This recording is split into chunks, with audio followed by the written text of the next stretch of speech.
വെള്ളിയാഴ്ച മന്ത്രി ആർ ബിന്ദുവും കേരള സർവകലാശാല VC ഡോക്ടർ മോഹനൻ കുന്നുമലുമായി നടത്തിയ ചർച്ചയുടെ തുടർച്ചയായിരുന്നു മുഖ്യമന്ത്രി ഗവർണർ കൂടിക്കാഴ്ച. ഗവർണർ സർക്കാർ പോരിൽ മഞ്ഞുരുക്കുകയാണ്.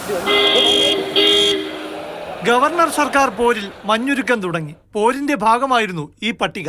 ഗവർണർ രാജേന്ദ്ര അർലേക്കറുടെ സുരക്ഷയ്ക്ക് നിയോഗിക്കേണ്ട പോലീസുകാരുടെ പട്ടിക രാജ്ഭവൻ നേരത്തെ നൽകിയിരുന്നു. പോലീസ് ആസ്ഥാനത്ത് നിന്ന് അംഗീകരിച്ച് ഉത്തരവിറക്കിയതിനു പിന്നാലെ ഭരണപരമായ കാരണങ്ങളാൽ മരവിപ്പിച്ച മറ്റൊരു ഉത്തരവും ഇറങ്ങി. അപമാനിച്ചെന്നായിരുന്നു രാജ്ഭവന്റെ അമർഷം. അതുകൊണ്ട് തന്നെ മുഖ്യമന്ത്രി ഗവർണർ ചർച്ചയ്ക്ക് ശേഷമുള്ള ആദ്യ തിരുത്തൽ ഈ വിഷയത്തിലായി. രാജ്ഭവൻ നൽകിയ പട്ടിക അതേപടി സർക്കാർ അംഗീകരിച്ച് നൽകി. പിന്നാലെ മറ്റു പ്രശ്നങ്ങളിലും പരിഹാരവും വിട്ടുവീഴ്ചയും ഉണ്ടാകുമെന്ന് ഉറപ്പാണ്. സമവായത്തിനുള്ള നീക്കം തുടങ്ങിയത് രാജ്ഭവനിൽ നിന്നായിരുന്നു.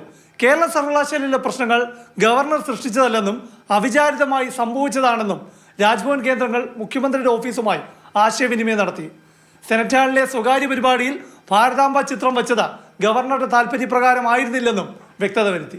സമവായത്തിന് മുൻകൈയെടുത്ത രാജ്ഭവൻ ആദ്യം മുഖ്യമന്ത്രിയുടെ ഓഫീസ് കേന്ദ്രങ്ങളോട് ആവശ്യപ്പെട്ടത് SFI സമരം അവസാനിപ്പിക്കണമെന്നതായിരുന്നു.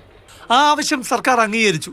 ഗവർണറുടെ നിർദ്ദേശപ്രകാരം VC ഡോക്ടർ മോഹനൻ കുന്നുമൽ സർട്ടിഫിക്കറ്റുകൾ ഒപ്പിടാൻ സർവകലാശാലയിൽ എത്തിയപ്പോൾ SFIക്കാർ നിശബ്ദരായിരുന്നു. മുഖ്യമന്ത്രിയുടെ നിർദ്ദേശപ്രകാരം സമരം അവസാനിപ്പിച്ചെന്ന് പറയുന്നതാണ് ശരി. പിന്നാലെയാണ് ചർച്ചയ്ക്ക് കളമൊരുങ്ങിയത്. മന്ത്രി ആർ ബിന്ദു VCയുമായി ചർച്ച നടത്തി പ്രശ്നപരിഹാരത്തിന് ധാരണയായത് അങ്ങനെയാണ്.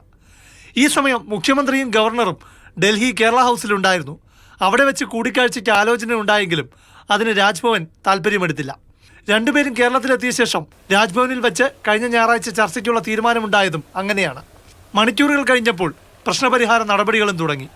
കേരള സർവകലാശാല രജിസ്ട്രാറുടെ സസ്പെൻഷൻ വിഷയത്തിലടക്കം ഇനി സർക്കാരിന്റെ പിന്മാറ്റമോ ഇലയ്ക്കുമുള്ളിലും ഛേദമില്ലാത്ത നടപടിയോ പ്രതീക്ഷിക്കാം. പ്രശാന്ത് കൃഷ്ണ, മാതൃഭൂമി ന്യൂസ്, തിരുവനന്തപുരം.